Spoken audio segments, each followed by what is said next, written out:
오늘 하루는 어떻게 지냈나요? 안녕하세요. 저는 책 속에서 여행하는 아이디 그룹여행입니다. 이 시간에 우리가 같이 여행할 글읽기는 책 제목 여름의 빌라 지은이 백수린.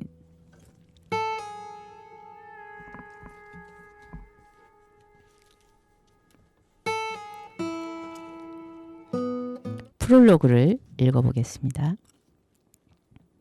원한다면 누군가와 직접 연결되지 않고도 충분히 살아갈 수 있을 것처럼 보이는 세상이다.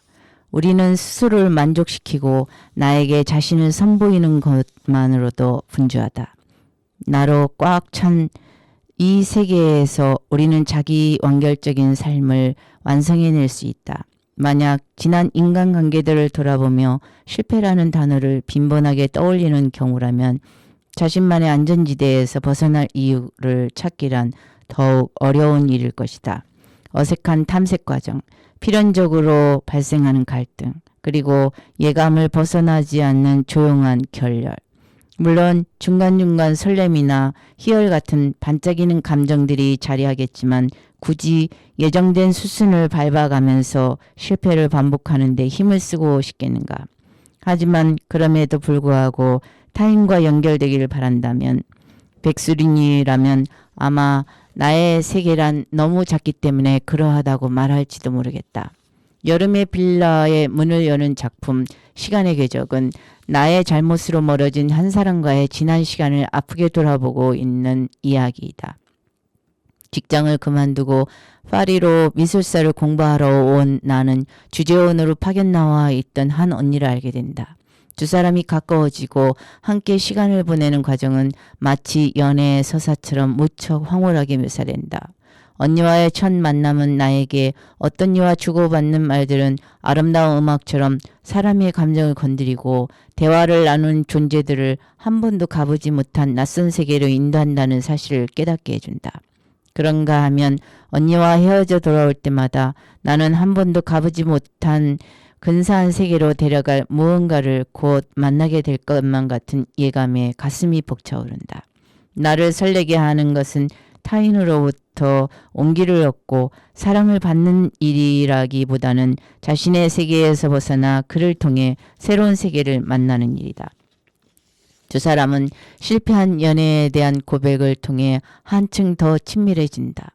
언니는 파리로 가겠다는 결정을 하면서 오래 사귄 예인과 헤어지게 되었는데 여전히 그를 잊지 못하고 이미 유부남이 되어버린 그에게 연락하면서 외로움을 달랜다. 이 이야기에 나는 깜짝 놀라지만 언니의 그런 면이 오히려 인간적이라 생각하며 마음을 열게 된다. 그러고는 10년 가까이 사귄 남자친구가 후배와 바람을 피워 헤어지게 된 이야기를 들려준다. 돌아보니 모든 결정을 그와 상의해 왔다면서. 하지만 유황만큼 순수하게 자신이 결정한 것이었다고 말이다. 오랜 연애를 끝내고 오로지 스스로의 결심으로 파리에 왔다는 공통점이 두 사람을 더욱 가깝게 만들지만 나아가 브리스와 결혼하면서 이 관계에 변화가 생긴다. 한국에서 쌓아온 삶의 조건들과 단절된 채 타지에서 뿌리 내려야 한다는 나의 불안과 공포는 곧 귀국할 날만 남은 언니에 대한 시선을 서서히 바꿔놓는다. 세 사람이 함께 떠난 여행에서 나는 두 사람을 잘 어울리는 한 쌍의 연인처럼 바라보고 새 삶을 응원하는 언니의 말에 완벽한 유배의 삶이 시작되었다는 자각이 들었고 그러자 알 수 없는 패배감이 가슴속에서 피어나는 것을 느낀다. 마침내 마음의 거리를 좁혀주었던 사실은 이제 그를 비난할 근거가 되어 나는 그 연약한 지점을 찌르고야 만다. 지금도 나는 이해할 수 없다. 그 순간 대체 왜 언니에게 그런 말을 하고 싶어졌는지. 행복에는 정해진 양이 있어 내가 행복해지기 위해서는 타인을 불행하게 만들어야 한다고 믿는 사람처럼. 다급히 내가 그건 나쁜 건 아닐까? 언니는 남의 가정을 망가뜨리고 싶어? 라고 언니에게 말했을 때의 그 눈빛. 억지로 웃으려고 하지만 끝내 물에 녹아내리는 물감처럼 한없이 희미해지듯. 이후 두 사람은 허무하게 멀어진다. 시간이 흐른 지금 나는 언니의 SNS 주소를 알지만 후회로 지난 시간을 돌아볼 뿐 차마 사과를 하러 연락하지 못한다. 하지만 이 인물의 특별함은 어쩔 수 없는 상황이나 타인의 잘못으로 이별의 책임을 돌리지 않는다는 데 있다. 회상 속에서 나는 마치 정성껏 주석을 달듯이 그 당시의 감정 상태를 설명한 다음에 현재 시점에서의 자기 성찰을 붙여놓는다. 끝나버린 인간관계를 두고 회피하기는 얼마나 쉬운 일인가. 상대가 주제넘게 조언하는 바람에 의가 상했다거나 알고 보니 처음 생각했던 것처럼 좋은 사람이 아니었다거나 혹은 떠날 사람과 남을 사람은 처지가 다르다거나 어차피 외국에서 만난 인간관계란 오래 지속되는 게 아니라고. 우리는 아직 숨이 남아있는 관계를 어쩔 수 없다는 듯 방치한 채 자신을 빼놓고 결별의 이유를 설명하는 수많은 버전의 이야기들을 만들어 온 경험이 있다. 그러므로 조금도 두루뭉실해지지 않은 채 시작에서 결별의 장면까지 세세하게 돌아보는 나의 태도는 보이는 것보다 훨씬 더 결연한 측면이 있다. 그런데 왜 타인과 연결되면서 작은 세계에서 벗어날 수 있었던 나는 결정적인 순간에 다시 그 비좁은 자리로 되돌아가 버린 걸까? 인간지대에 머무르고 싶다는 유혹을 포기하고 타인을 대할 수 있는 방법은 없는 걸까? 이별의 슬픔은 비단 한 사람을 잃어버리게 되는 데에만 있지 않을 것이다. 드넓었던 나의 세계가 신기루처럼 사라지고 순식간에 줄어들어 버리는 데에서 오는 고통. 어쩌면 이 다음에 놓인 이야기가 이 고통에 약간의 해답이 될지도 모르겠다.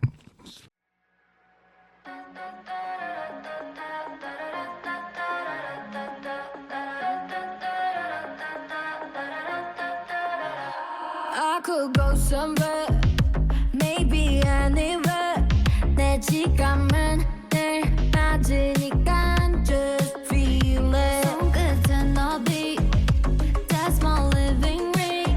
내 걱정은 나답게 더 빛나죠. Feel the breeze. 나만 들리는 소리. I can't do myself that. I do me, I do me right. 그냥 I do me, I do my way. 다른 그림들은 upside down. 결국 내가 가는 길이야. 남는 cheese, why you care? I'm just 달릴 거야 멋대로. Still thinking 넓은 날개를 달고. 이걸 해야 돼. 거길 가야 돼. 상관없죠. 난 내가 될 거예요. 동무당벌레. That's my piercing. I'm screaming yeah. 난 나답게 더 잘해요.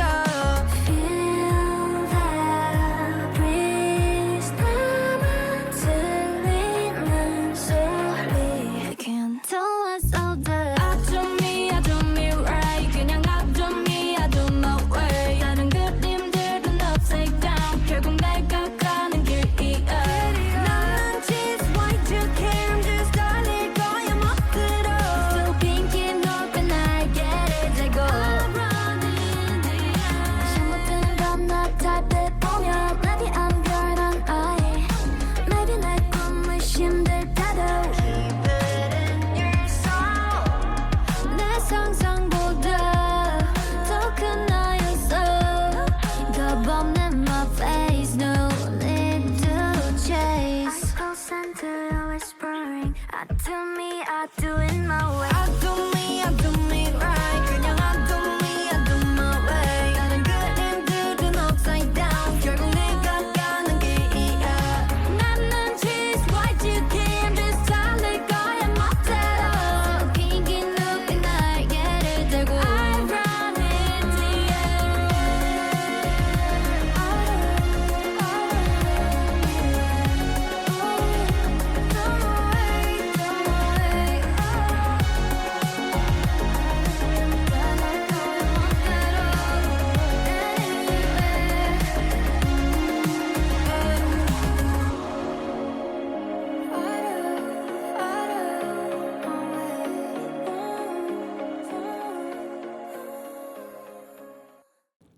언니가 내게 말을 걸어온 것은 부활절 방학이 시작되기 전에 어느 수요일이었다. 언니와 나는 어학원에서 몇 달째 수업을 같이 듣고 있었다. 15명의 외국인 팀에서 우리 둘만 한국이라는 사실을 알고 있었지만 그때까지 단 한 번도 서로 말을 섞어본 적은 없었다.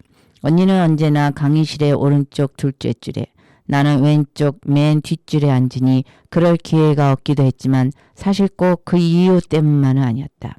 당시 나는 한국 사람들하고만 어울릴 거면 30살의 나이에 직장까지 그만두고 파리에 올 필요는 없었다는 생각으로 한국인들을 피하고 있었다. 언니가 나에게 말을 건 날에는 비가 흩뿌렸다. 그날을 떠올리면 비 때문에 어둑해진 강의실에서 그 비 오는 날에라는 노래를 들었던 기억이 난다. 바싹 깎은 짧은 머리에 푸른색의 커다란 원석 귀걸이를 차고 있던 젊은 강사는 화이트보드에 가사를 적었다. 비 오는 날 그대와 나, 우리는 이 세상에서 가장 풍요로운 사람이 될 거예요.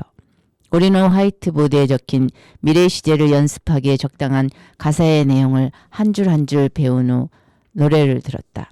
강사는 나보다도 어려 보였는데 고전적이게도 CD 플레이어를 들고 다녔다.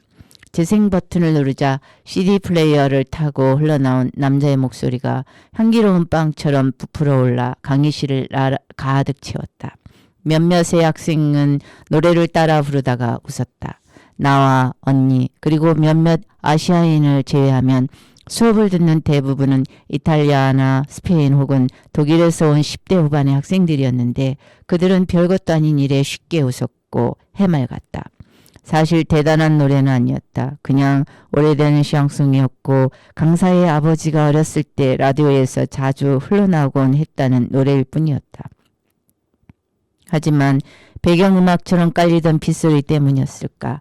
그 노래를 듣는 순간 어쩐지 그리운 이들로부터 너무 오래 너무 멀리 떨어져 와 있는 것 같다는 생각이 들었다. 아마 그 탓이었을 것이다. 가방을 챙겨서 강의실을 빠져나오는 나에게 복도에 서 있던 언니가 한국인이죠? 바쁘지 않으면 술이라도 같이 한잔할래요? 라고 물었을 때 평소답지 않게 좋아요 라고 한 것은 언니도 나와 비슷한 감정에서 나에게 말을 걸었던 걸까? 나는 그것을 미처 묻지 못했다. 언니와 나는 그날 수업이 끝나고 우산을 각자 쓴 채 나란히 걸었다. 가랑비는 그칠 듯 말 듯 계속 내렸고 밤이 내린 도시는 온통 습기로 가득했다. 어학원 건물에서 멀지 않은 빵땡 앞에는 비옷차림의 관광객들이 서 있었다. 관광객들을 피해 골목 안쪽으로 들어가 찾은 카페 겸 술집은 한산했고 우리는 구석에 자리를 잡고 앉았다.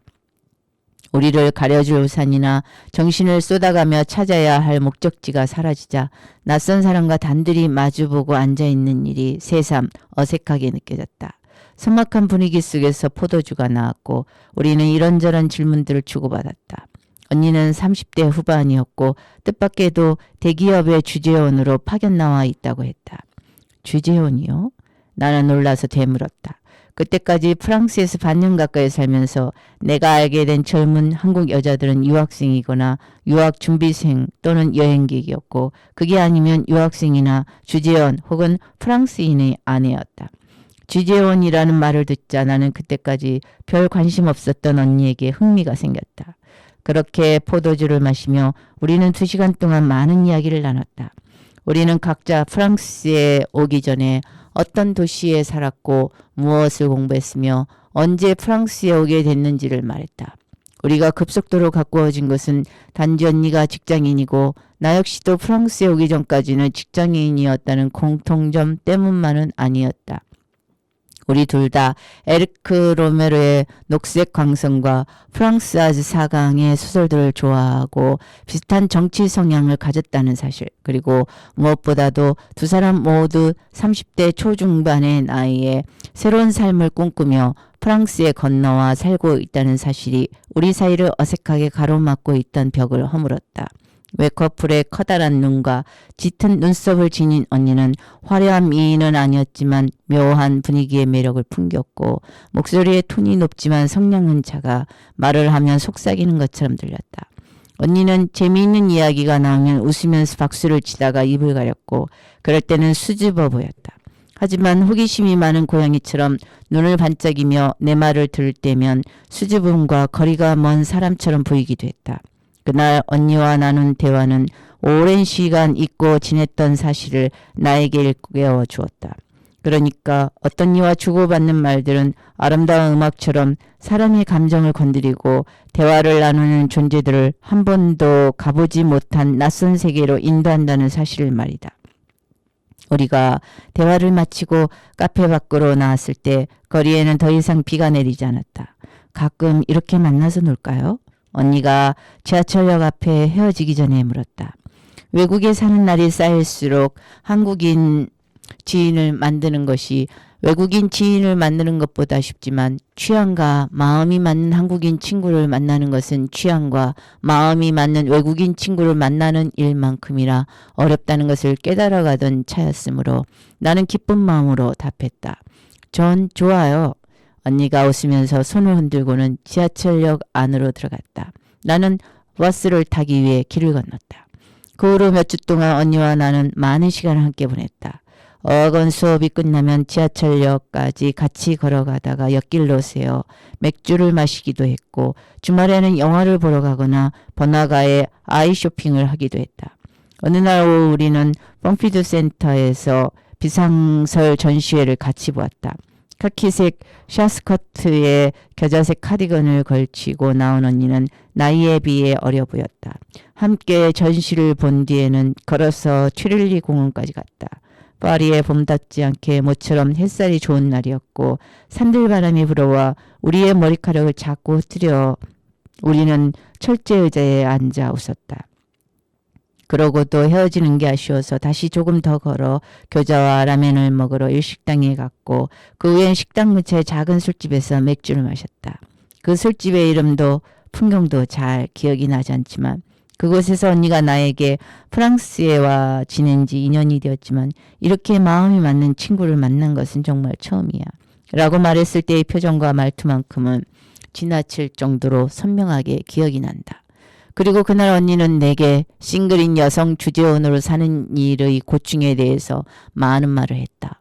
주재원들끼리 모임도 있고 회식도 있지만 대부분 남자이다 보니 언니는 어울리는 것도 어울리지 않는 것도 불편할 때가 많다거나 그런 모임에 부부 동반으로 참석하는 사람들이 있으면 주재원의 아내들과 주로 말을 섞게 된다는 그런 이야기들이었다. 아니 나는 주재원의 아내가 아니라 주재원인데 왜 매번 그런 식이 되어버리냐고. 언니가 술기운에 붉어진 얼굴을 쓸어내리며 말했다. 언니의 말을 듣는 동안 답답한 마음이 나에게로 고스란히 전해지는 것 같아 나는 언니를 따라 속상해하거나 같이 분개했다. 대화를 나누다가 가끔씩 말이 끊길 때면 나는 의자에 등을 기댔다. 그렇게 대화에서 한 발 물러나는 순간 갑자기 프랑스어가 사방에서 들려왔고 그제야 나는 그곳이 서울이 아니라 파리의 한복판이라는 것을 다시 깨달았다. 우리가 흘러간 사랑에 대한 이야기를 꺼내기 시작한 것은 취기가 조금 더 올랐을 때였다. 바보 같은 이야기 해줄까? 그날 언니는 주재원으로서의 고충을 이야기하던 끝에 아주 좋은 남자였고 좋은 남편과 아빠가 될 것이 분명했지만 30대 중반에 주재원 자리에 지원해보고 싶어한 언니의 마음만큼은 끝내 이해하지 못했던 옛 애인에 대해서 처음으로 나에게 말했다. 어느 가을밤 언니에게 넌 왜 그렇게 독하고 이기적이니? 라고 말하고는 언니를 한강 둔치에 두고 혼자 성큼성큼 가버렸다는 그 남자와 택시 안에서 너무 많이 울어서 어디 아프냐고 응급실에 데려다 줬으면 좋겠냐고 택시기사가 언니에게 물었다던 그 밤에 대해서 그리고 언니는 여전히 외로운 밤마다 이미 다른 여자의 남편이 되어버린 그 남자에게 전화를 걸어 짧은 통화를 하고 나서는 혼자 온다는 이야기를 내게 비밀을 털어놓듯이 말했다. 바보 같지? 언니의 어조는 장난스러웠으나 표정은 쓸쓸했다. 나는 언니가 유부남이 되어버린 옛 애인에게 여전히 연락을 한다는 말에 깜짝 놀랐지만 고백하자면 나는 그 순간 언니가 더 좋아졌다. 언니에게도 그런 바보스러운 면이 인간적인 면이 있다는 사실이 나를 덜 외롭게 만들었다. 그래서 나는 아무 거리낌 없이 언니에게 새내기 시절부터 사귄 첫사랑에 대한 이야기를 할 수 있었다. 그는 대학의 같은 과 선배로 나의 첫사랑이자 20살부터 28살까지 사귄 유일한 연애 상대였다. 정신을 차리고 보니 전공부터 직장을 정하는 일까지 전부 다 나는 그 사람이랑 상의를 했더라고요. 애인의 후배와 바람을 피웠다는 사실을 알게 된 뒤 그에게 헤어지자고 말하고 내가 가장 먼저 한 일은 서울 시내의 프랑스어 학원에 등록하는 것이었다.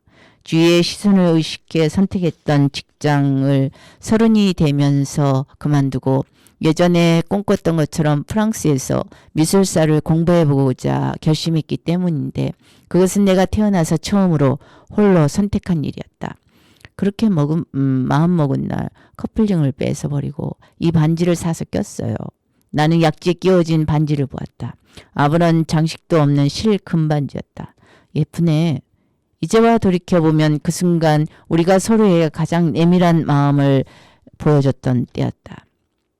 언니는 최초의 사람. 그러니까 내가 다니던 회사를 그만두고 늦은 나이에 거창한 계획이나 목표도 없이 학창시절부터 꿈꿨던 대로 미술사를 공부해보고 싶다는 막연한 생각만으로 프랑스에 왔다는 사실을 털어놨을 때 나를 한심하게 생각하거나 모두가 안정을 찾아가는 시기에 그렇게 인생을 낭비하다가 결국 낙오자가 될 거라고 말하지 않은 최초의 한국 사람이었고 나는 그런 언니가 좋았다. 시간이 흐를수록 언니와 나는 더 가까워졌다. 6월이 되자 우리는 언니가 살고 있던 몽파르나스 근처에서 영화를 봤고 새로 생긴 한국 식당에 같이 갔으며 기차를 타고 비아리츠에 여행을 다녀오기도 했다. 6월의 파리는 초록으로 가득했고 골목마다 음악이 흘렀고 생강을 오고 가는 유람선 위에서는 관광객들이 행복한 탄성을 질렀다. 그 사이 언니는 여러 경로로 만난 몇 명의 외국인 남자와 데이트를 했다. 하지만 외국인과의 연애가 오래 지속되지는 못했는데 나는 언니가 사실은 한국어로 소통할 수 있는 남자를 원하고 있다는 것을 금세 알아챘다. 그렇지만 주변에 있는 한국 남자들은 죄다 유부남이었고 그래서 언니는 자신의 직장을 버리고 파리까지 따라올 만큼 언니를 사랑하지 않았던 그 유부남에게로 자꾸만 되돌아갔다. 괜찮아요, 언니. 사람에겐 어쩔 수 없는 일도 있으니까요. 어떤 기억들이 난폭한 침입자처럼 찾아와 나의 외벽을 부술듯 두드릴 때마다 이러다가는 내가 한순간 완후로 무너져 내리는 것은 아닐까 두려우면서도 어쩌지 못하는 마음을 나는 경험으로 잘 알고 있었다. 언니는 결혼에 더 이상 관심이 없지만 사랑을 하지 않고 살 수는 없다고 말했다. 남자가 필요해. 언니가 어느 날 밤 나와 강변을 걷다가 하늘을 보며 양팔을 벌린 채 외쳤다. 남자를 구하러 클럽에라도 가볼까요? 그래서 우리는 술을 진탕 마시고 쌍절이제의 클럽에 갔다. 언니나 나나 사랑 없는 원나잇은 안 되는 사람이란 걸 확인하는 계기가 되었을 뿐이었지만 그 무렵 나는 서울에 있을 때의 나를 종종 떠올렸다. 그저 외톨이가 되지 않기 위해서 몸을 사리던 나. 회식 자리에서 모두와 잘 지내기 위해 관심도 없는 까십을 주고받고 재밌지도 않은 농담에 크게 웃다가도 심야 버스를 타고 한강 다리를 건널 때면 마음을 박탈당할 사람처럼 공허해지던 나. 하지만 나는 파리에 왔고 더 이상 그렇게 살지 않을 작정이었다. 나는 서울에서 해보지 않은 모든 것을 경험해 볼 생각이었고 더 이상은 후회로 인생을 허비하고 싶지 않았다.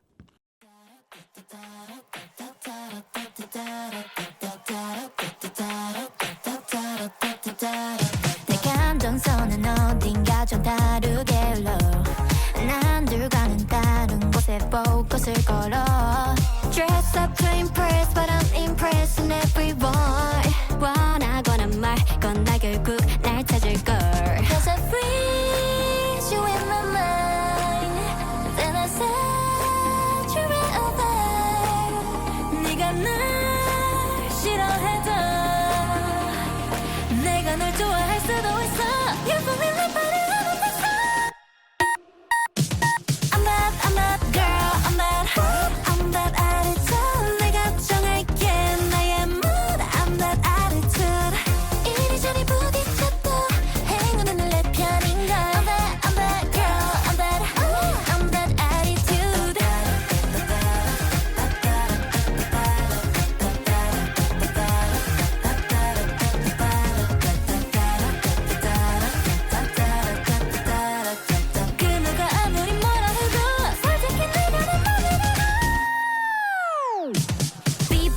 말투도 don't care about it 한 끗의 아침머리 so pretty 짜증 대신에 I'm just nothing 해봐 어디 I'm so lucky 방금 올린 picture click click 머리부터 발끝까지 알아 언니 너의 동인 작은 시련이란 건 나에게 the peace of mind 그냥 귀여울 뿐이야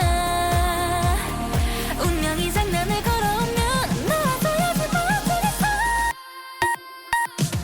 I'm that girl I'm that attitude 내가 잘할게 나의 mood I'm that attitude 움츠리는 무의 건데 행운은 내 편인걸 I'm that girl I'm that fool I'm that attitude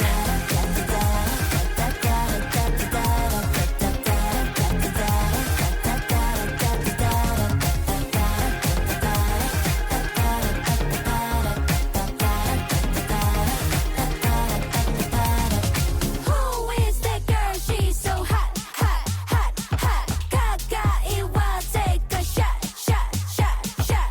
We look so good, we're so hot, hot, hot, hot, hot, hot. Da da da da da da. I'm that girl, I'm that attitude. 내가 잘할게, 나의 mood. I'm that attitude. 움츠리는 무의 건데 행운은 내 편인걸. I'm that girl, I'm that fool, I'm that attitude.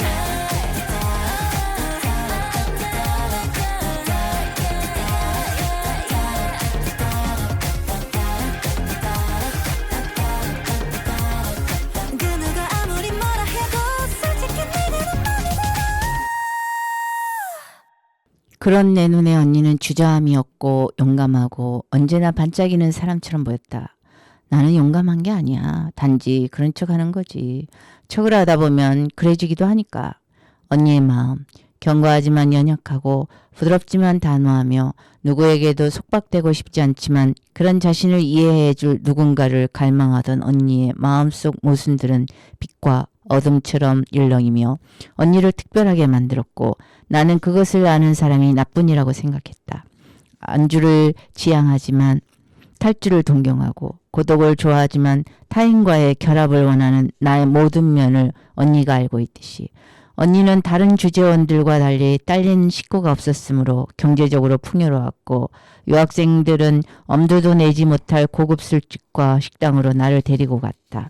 언니와 밤새 술을 마신 후 걷던 밤의 거리들. 오랜 시간이 흐른 뒤 우리의 밤을 기억하면 내게 가장 먼저 떠오르는 것은 습기였다. 3달 남짓한 여름밤을 제외하면 거의 언제나 곧이라도 빗방울을 떨어뜨릴 것만 같은 대기가 얇고 부드러운 껍질처럼 우리를 감쌌고 나는 그 안에서 우리가 안전하다고 느꼈다. 골목들은 가로등의 따뜻한 불빛에 덮여 있었고 도시의 오래된 건물들은 나에게 영혼을 떠올리게 했다. 물론 취해서 목적 없이 걷던 우리를 향해 니하오라거나 나 쟤랑 자고 싶어 라고 외치던 남자들도 간혹 있었다. 우리가 대꾸하지 않으면 프랑스어를 못 알아듣는 줄 알고 굳이 형편없는 발음의 영어로 바꿔 I want to fuck her 라고 소리를 지르던 술에 취한 사람들. 그런 남자들은 백인인 경우도 있었지만 유색인종일 때도 많았다. 언니는 무섭지 않아요? 한 번은 언니에게 물은 적이 있었다. 무서워. 그렇지만 언니는 잠시 후 이렇게도 말했다. 저들은 불행한 거야. 불행한 인간들 때문에 우리가 이렇게 아름다운 밤을 포기할 수는 없잖아. 나는 그 후로 더 이상 그들이 두렵지 않았다. 새벽이 되면 파리는 희분한 빛으로 가득 차올랐다. 나는 언니와 헤어져 집으로 돌아올 때마다 나를 낯선 곳, 한 번도 가보지 못한 근사한 세계로 데려갈 무언가를 곧 만나게 될 것만 같은 예감에 가슴이 뛰었다. 그해 가을 나는 원했던 대로 대학원에 입학했다. 브리스를 만난 것은 수업이 끝나면 노트를 보여달라 말 붙일 새도 없이 우르르 강의실을 빠져나가 버리는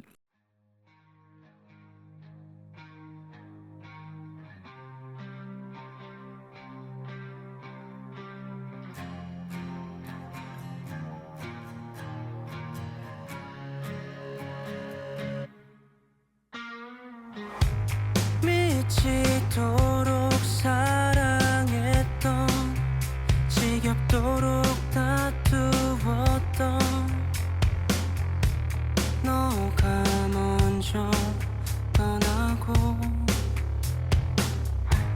여긴 온종일 비가 왔어. 금세 턱 끝까지 차올랐고 숨이 막혀 와. 내 맘이란 주는 나를 더 깊게 붙잡아. Oh, I'm drowning. It's raining all day. I can't breathe.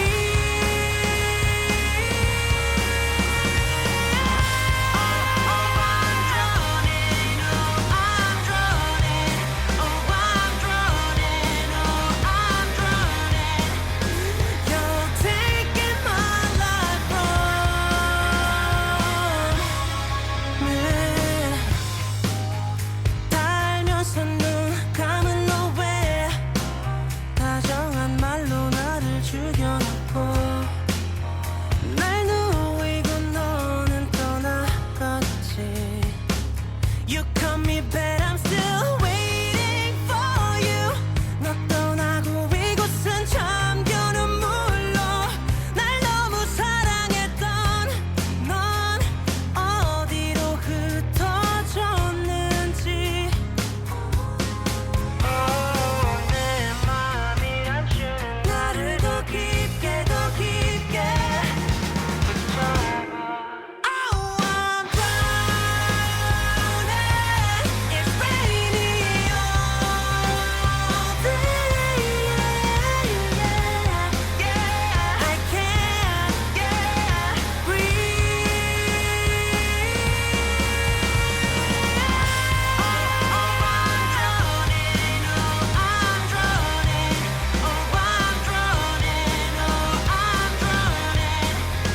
You're taking my life from me.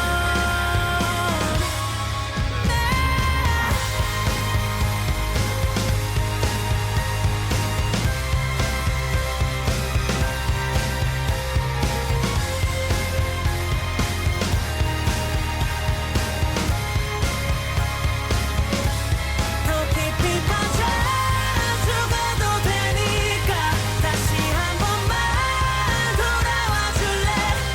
더 깊이 빠져 죽어도 되니까 다시 한 번만. Oh, I'm drowning. It's raining all day. I can't breathe.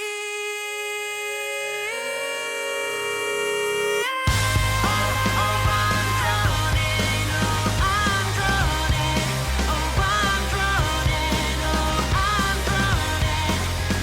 You're taking my life from me. 브리스는 싱가포르인 친구의 결혼식에 참석한 몇 안 되는 프랑스인이었고 필요한 명목으로 마련된 식사 자리에서 우연히도 내 옆자리에 앉아 있었다. 브리스가 간혹 나에게 말을 걸었지만 식당 안이 다소 시끄러워서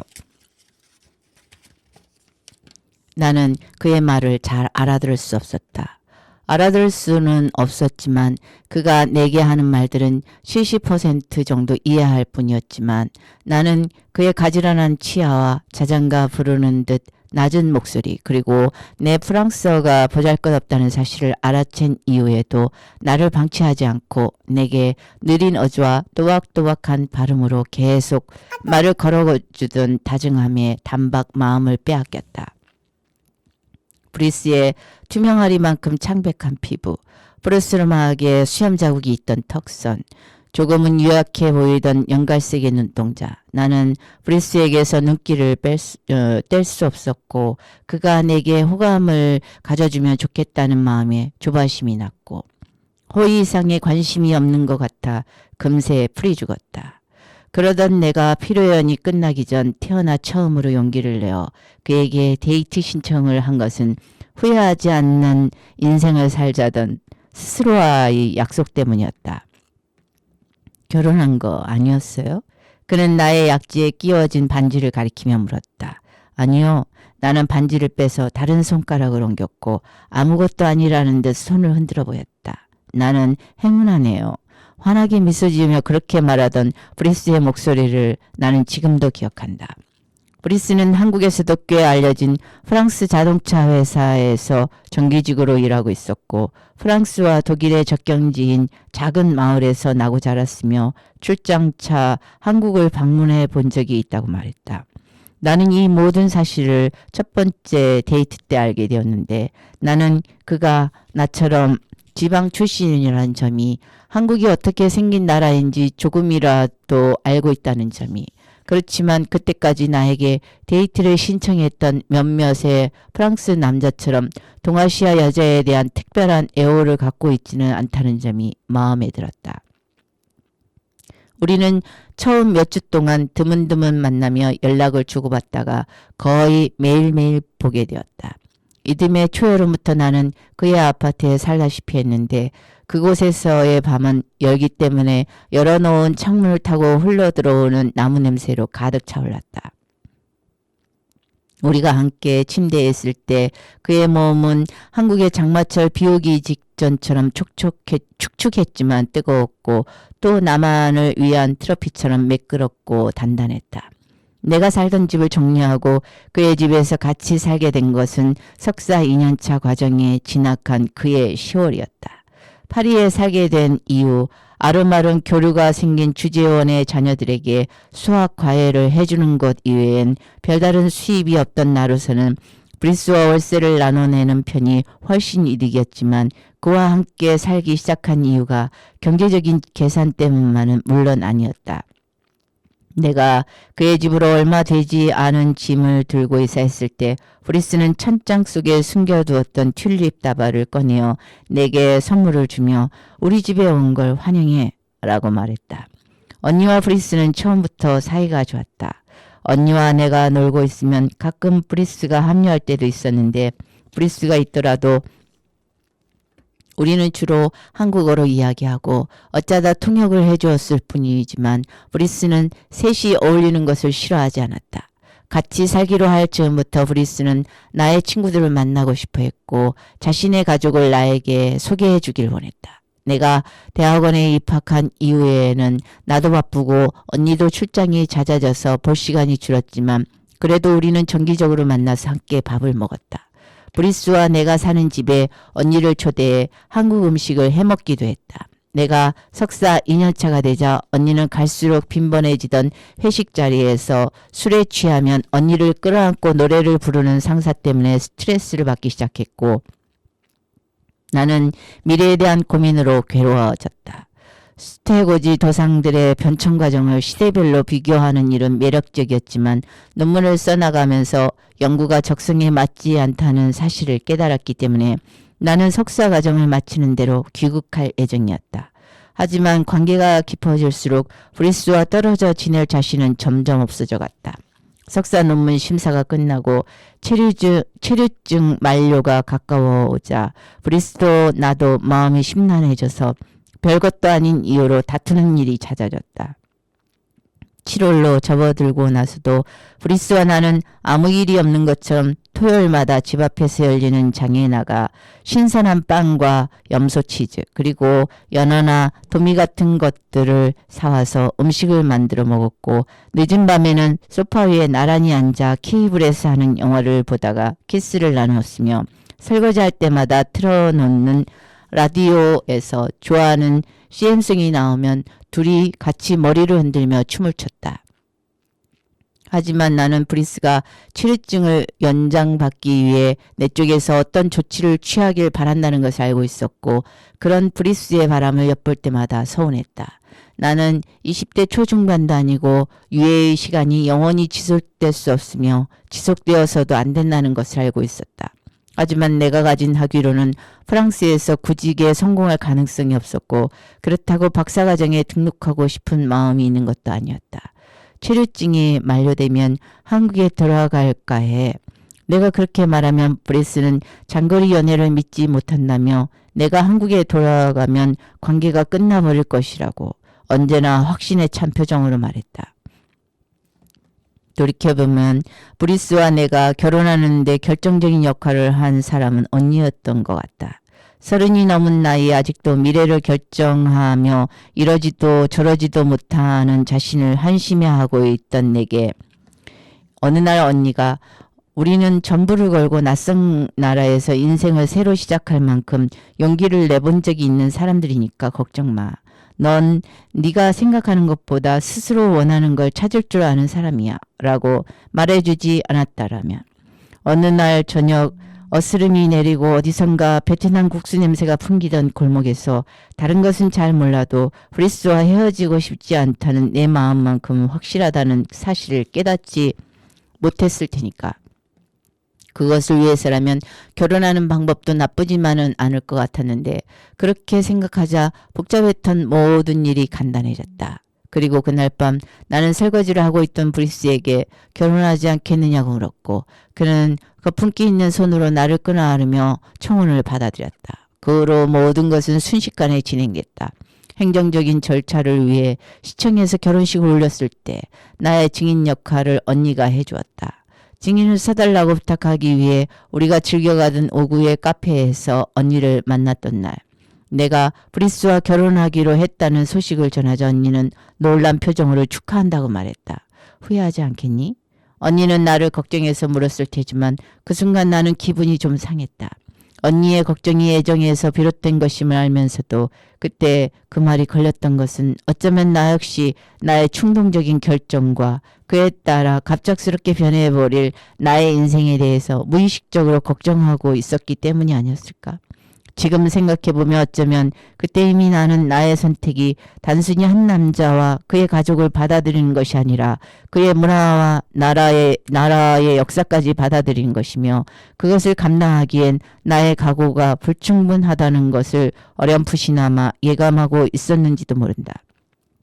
하지만 적어도 결혼을 결정하던 당시에 나는 예감의 실체를 알지 못했거나 혹은 모른 척하고 싶었다. 내가 그 모든 것을 실감하기 시작한 것은 몇 달 후의 일이었다. 이미 브리스와 함께 살고 있었기 때문에 결혼을 하고서도 처음엔 크게 달라지는 것은 없었다. 체류증 만료가 임박해 오면서 브리스와 나 사이에 존재했던 묘한 긴장과 불안이 해소되었고 처음으로 우리가 공통의 미래에 대해서 이야기하기 시작했다는 것이 변화라면 변화였다. 나중에 돈을 모으면 파리의 외곽에 정원 딸린 집을 사서 샐러드거리와 감자, 호박 같은 것들을 키우자고 브리스가 말하면 배추나 열무도 그 옆에 같이 심자고 내가 말하는 식의 대화를 나눌 때마다 나는 내 미래가 어떻게 흘러갈지 몰라 불안했던 시기와 달리 충만한 기쁨에 사로잡혔다. 하지만 시간이 흐르고 해가 바뀌자 기쁨은 조금씩 사그라졌고 나는 내가 말도 제대로 통하지 않는 낯선 나라에서 평생 살아야 한다는 사실을 서서히 자각하게 됐다. 언니를 만나도 예전처럼 재미있지 않았고 대화가 자꾸 미끄러졌는데 언니는 프랑스에 한시적으로 머물다 돌아갈 사람이고 나는 여기에 남을 사람이라는 사실이 우리 사이에 보이지 않는 금을 그어놓은 듯했다.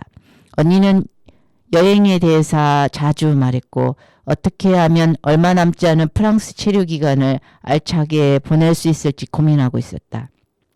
하지만 나에게 그런 것들은 더 이상 중요하지 않았고 내게는 이곳에 뿌리를 내릴 수 있는 방법에 대한 조언들이 필요했다. 내가 프랑스에 사는 한인 주부들을 대상으로 하는 요리 강좌에 나가기 시작한 것은 그런 이유였다. 한국문화원에서 주최하는 모임으로 정착한 지 오래된 한국 이민자 여성들이 주재원의 아내들이나 프랑스 남자와 갓 결혼한 여성들을 대상으로 일주일에 한 번씩 요리를 가르쳐주고 일상생활에 필요한 정보를 제공해 주는 것이었다. 큐시나 크로크무슈 같은 간단한 프랑스 음식의 조리법을 가르쳐주던 그곳에서 나는 프랑스에서 한국식 김치 맛을 내기 위해서는 어떤 상표의 굵은 소금을 사야 하는지, 프랑스와 한국의 출산과 육아 문화가 어떻게 다르고 파리의 외곽에 어느 도시가 교육 환경이 좋은지 같은 것들을 배웠다. 그런 정보들은 꽤 유용했지만 나는 갓 결혼한 여성들이 정착에서 오는 어려움을 토로할 때마다 아이를 낳으면 해결될 거라고 반복적으로 조언하고 음식을 나누어 먹으면서 한국 드라마 이야기를 하다가 결국엔 그들이 알고 있는 프랑스 거주 한국인들의 흉을 보며 끝나는 그 모임에 마음을 붙이기가 힘들었다. 한 번은 언니가 그 모임에 화제거리로 등장한 적도 있었다. 아무도 이름을 언급하지 않았기 때문에 처음에 나는 몇몇 주재원의 아내가 이야기거리로 삼은 대상이 언니일 거라고는 꿈에도 생각하지 못했다. 대화 속에 등장하는 남자를 밝혀 남녀가 섞인 모임에서 항상 남자들하고만 이야기하려고 기를 쓰고 유부남들이 술 마시는 자리라면 어김없이 껴서는 유혹하려는 듯 아양을 떨고 술을 따른다는 여자가 언니와 동일 인물임을 내가 눈치챈 것은 그 이야기를 한 사람이 언니와 같은 대기업에서 파견 나온 주재원의 아내라는 것을 알았을 때였다. 그런 사람 아니거든요. 모두의 시선이 일제히 내게 쏠렸다. 아, 아는 분이에요? 누군가가 어색한 침묵을 깨고 내게 물었다. 네, 아는 사람이에요. 나는 짐을 챙겨 나오면서 친한 사람이라고 말하지 않은 것을 후회했고 언니가 그런 소리를 듣도록 처신했다는 것이 화가 났고 두 번 다시 그 모임에 나아가지 않았다. 결국 내가 가진 학위와 경력이 아무런 소용도 없는 나라에서 내가 할 수 있는 일은 집안을 청소한 후에 요리를 하는 것뿐이었다. 그래서 나는 청소를 마치면 지하철을 타고 한인마트에 가서 장을 봐다가 매일같이 다른 국을 끓이고 양념에 고기를 재웠으며 생선을 졸였다. 브리스는 언젠가부터 퇴근에 들어오면서 또 한국 음식이야? 라고 말하기 시작했다. 장난스러운 어투를 가정했지만 그 말에 어떤 진심이 섞여 있다는 걸 나는 알 수 있었다. 다시 봄이 오자 안개비가 시도 때도 없이 내렸고 한낮에도 하늘은 낯빛으로 어두웠다. 집안에 언제나 떠다니던 차고 습한 기운이 나를 짓눌렀다. 일집에 살던 아랍 사람들은 이사를 갔고 나는 여전히 마늘을 빻고 멸치를 다듬었다. 어쩌다 언니와 전화통화를 할 때면 우리는 한국의 소나기가 그립다고 말했다. 비가 올 거라면 시원하게 왔으면 좋겠어. 우리는 더 이상 밤마다 술집을 배회하지 않았고 자주 보지도 않았다. 언니는 나와 연락이 줄어 서운했을까? 그랬을 거라고 지금 와서는 생각하지만 그때 나는 언니의 마음에 대해서는 조금 더 헤아리지 못했다. 어느 주말에는 브리스의 친구들이, 다른 주말에는 브리스의 부모님이 커다란 꽃다발과 초콜릿, 알자스 지방의 와인이나 맹스테러 치즈 따위를 사가지고 집으로 놀러 왔는데 그들은 모두 좋은 사람들이었고 잡채나 불고기 같은 난생 처음 맛보는 음식들을 모두 맛있게 먹었다. 하지만 그들이 나의 친구도 나의 부모도 아니었기 때문에 나는 일주일에 3번씩 운동화를 신고 나가 파리를 걸었고 이따금씩 길을 잃었다는 느낌에 사로잡히면 거리에서 서서 조용히 울었다. 주재원의 임기 만료가 3달 앞으로 다가오자 언니는 바빠졌다. 언니는 가족이나 친지들에게 줄 선물들을 마지막으로 쇼핑했고 가보지 못했던 북유럽의 어딘가를 다녀왔고 불필요한 물건들을 하나씩 정리하기 시작했다. 나는 언니가 입지 않는 옷들이나 처분해야 할 가재도구를 사진 찍은 후 중고 사이트나 교민들이 이용하는 사이트의 광고 게시판에 올려주는 일을 도왔는데 그럴 때마다 언니마저 떠나버린 이후의 삶을 상상하며 쓸쓸해졌다. 그리고 8월의 둘째 주 우리는 노르망디로 떠났다. 귀국하기 전에 어학원에 다니던 시절처럼 여행을 같이 가고 싶다고 언니가 말했기 때문이었다. 그런 언니의 제안에 브리스도 데려가도 되느냐고 물은 것은 나였다. 겉으로 보기엔 아무렇지 않았지만 나는 부부 사이가 위태롭다는 것을 알았고 브리스를 두고 혼자서 여행을 가고 싶지 않았다. 그래서 우리 셋은 파리에서 멀지 않은 도빌로 바다를 보러 갔다. 차를 렌트했고 도로를 달리는 동안 라디오에서는 큰 소리로 노래가 흘러나왔고 브리스는 그 노래에 맞춰 춤을 추듯 핸들을 좌우로 흔들었다. 하늘은 구름 한 점 없이 맑았고 도로의 양옆으로는 키 작은 해바라기들이 잔뜩 피어 있었고 벌판 위로 새떼가 날아갔다. 브리스도 나도 모처럼 기분이 좋았고 나는 모든 것이 완벽했던 시절로 돌아간 것만 같아 기뻤다.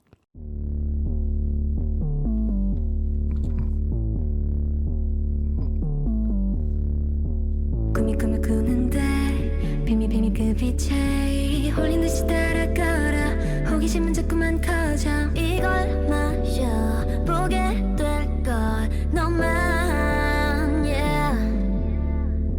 파란 핑크빛깔 속에 훔쳐 삐걱대는 척기 빈비는 가지런히 우리 얘기를 받아쓰겠지 I'll make you say my name 어떻게 안 그래 I love the way you love the chase 내 모험에 저 걸음을 뛰다 온통 수수께끼 난 더 알고 싶어 Crop 내 맘대로 잘라낸 환상의 조각 Sparkle sparkle 뭔가 본 것 같아 내 모험에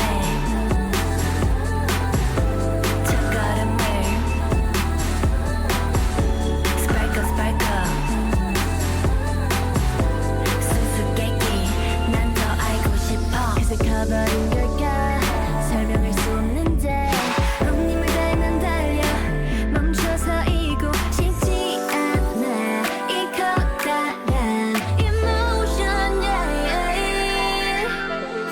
떴던 일은 퀴즈 같은 새 손을 뻗었다가 친구 예수는 요란스레 너를 열어봐 줄라 되겠지 I'll make you say my name 주문보다 강해 I love the way you love the chase 내 모험에 저 걸음을 뛰다 온통 수수께끼 난 더 알고 싶어 Crop 내 맘대로 잘라낸 환상의 조각 Sparkle sparkle 뭔가 본 것 같아 Baby we got what you need Our love is so sweet It pops like candy yeah 햇사랑은 가만히 감은 채 내 맘대로 달려가 내 세상이 가져와 Come and get you, come and get you, come and get you yeah It's forever, it's forever, it's forever yeah 짠 환상에 빠진 너와 나야 맞아 꿈을 꿈꾸기 시작해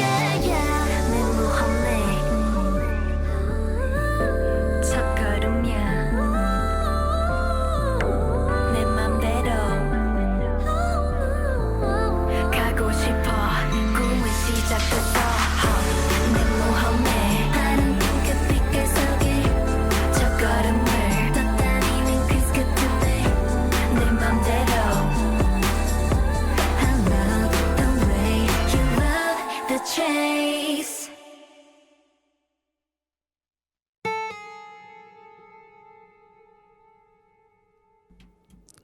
책 제목 여름의 빌라 지니 백수린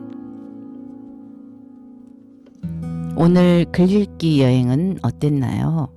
다른 날의 또 다른 구름 여행을 기대하며 이제 몽글몽글 뭉게구름에서 내려오겠습니다. 저는 북캐릭터 구름 여행이었습니다.